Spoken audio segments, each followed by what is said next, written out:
GDP growth को लेकर के सरकार के अनुमान से पहले गुरुवार को रिजर्व बैंक ने वित्त वर्ष 2024-25 के लिए अपनी सालाना रिपोर्ट जारी की।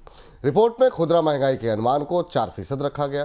पूरे वित्त वर्ष 2026 में रेपो रेट में 100 बेसिस पॉइंट की कटौती की संभावना जताई गई है और यह भी कहा गया कि रिजर्व बैंक इस साल मॉनेटरी पॉलिसी कमेटी के फ्रेमवर्क की समीक्षा भी करेगा। सर, क्या क्या बदलाव हो सकते हैं रिजर्व बैंक के इस पॉलिसी फ्रेमवर्क को लेकर के?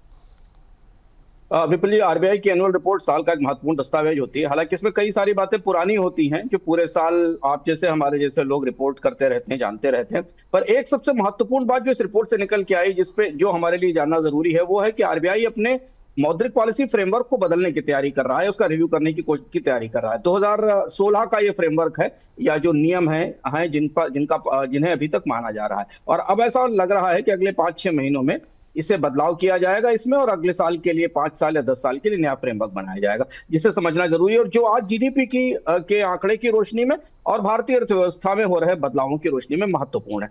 आरबीआई 4% की जो सीपीआई मुद्रास्फीति का लक्ष्य है, जिसका आपने जिक्र किया खुदरा महंगाई का, उसे मार्च 2026 तक बरकरार रखेगा। लेकिन इस बीच में पिछले 4 साल 5 साल में विपुल जी, आरबीआई के भीतर से भी कई ऐसे विशेषज्ञों के पेपर आए हैं। आर्थिक सर्वेक्षण ने भी बार बार ये कहा है कि रिजर्व बैंक को अब खाद्य महंगाई और ईंधन को छोड़कर कोर मुद्रास्फीति पर ध्यान केंद्रित करना चाहिए, क्योंकि कोर सीपीआई या कोर इन्फ्लेशन ही वास्तविक इन्फ्लेशन है जिस महंगाई को टारगेट किया जाना चाहिए। खाद्य महंगाई में तमाम फैक्टर्स सीजनल होते हैं। जो मौद्रिक नीतियां हैं उनसे उसका असर नहीं पड़ता। आरबीआई इसकी समीक्षा कर रहा है, लेकिन अभी फिलहाल वो इस वित्त वर्ष के लिए 2000 सीपीआई के लक्ष्य पर कायम है। लेकिन अगर कोर मुद्रास्फीति को 2026 में शामिल किया जाता है, कोर मुद्रास्फीति में खाद्य और ईंधन की महंगाई शामिल नहीं होती, तो रिजर्व बैंक के फैसले लेने की प्रक्रिया, बेंचमार्किंग और बहुत सारे महत्वपूर्ण फैसले बदल सकते हैं। तो ये एक बदलाव है जो आने वाले समय में दिखेगा।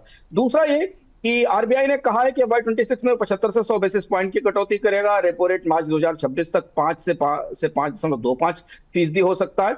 यहां आरबीआई अपने इस पूरे मॉनेटरी पॉलिसी फ्रेमवर्क में समझने की कोशिश करेगा कि आखिर रेट में कटौती कितनी तेजी से पास ऑन की जा सकती है, इसके इंस्ट्रूमेंट्स क्या है। इस पर आरबीआई की एनुअल रिपोर्ट में काफी चर्चा दिखाई देती है कि कैसे बैंकों को इस बात के लिए प्रेरित किया जा सके कि जब रेपो रेट कट होता है तो वो ब्याज दरें सस्ती करें। और तीसरा महत्वपूर्ण ये कि जो लिक्विडिटी फ्रेमवर्क है, जिसमें कई सारे उपकरण बीते वर्षों में आरबीआई ने यूज किए, जिसमें बॉन्ड खरीद है, फॉरेक्स स्वैप है, वेरिएबल रेपो रेट्स हैं, इनकी भी समीक्षा की जाएगी। तो एनुअल रिपोर्ट में जो भविष्य का रुख है वो ये है, और इस पर हमारी निगाहें रहेंगी कि रिजर्व बैंक कैसे मौद्रिक पॉलिसी के लक्ष्यों को और फ्रेमवर्क को बदलता है।